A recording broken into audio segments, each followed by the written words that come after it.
समीक्षा न्यूज भुवनेश्वर मु शैलेश कुमार आपण को स्वागत करुच्ची।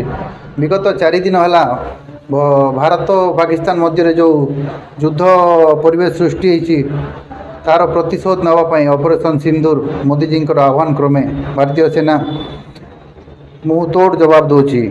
यही सिंदूर नामकरण जो पहलगाम जो आक्रमण होता आतंकवादी आक्रमण तार प्रतिशोध नापी आमर माननीय प्रधानमंत्री नरेंद्र मोदी, विदेश मंत्री एस जयशंकर आमर रक्षा मंत्री राजनाथ सिंह संकल्पबद्ध करथिले।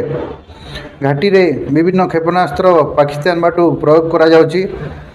सुदर्शन चक्र जमती कृष्ण भगवान छाड़ती महाभारत युद्ध रे सेमिति आमर वायुसेना स्थलसेना एवं विभिन्न सैनिक माने आमर S-400 मिसाइल जोटा कि रूस रु अणा जाइथिला ताकू रक्षा करने पूरा कवच बागी देशवासी सुरक्षा रे नियोजित करा जाइछि।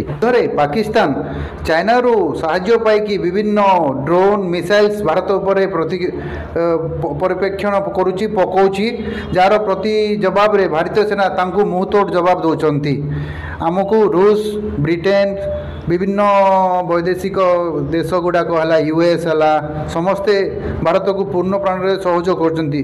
UN मध्य कहिछि तांकू विभिन्न कटकणा देवाई किंतु ता परिपक्षे पाकिस्तान सुदूरविया को नाराज।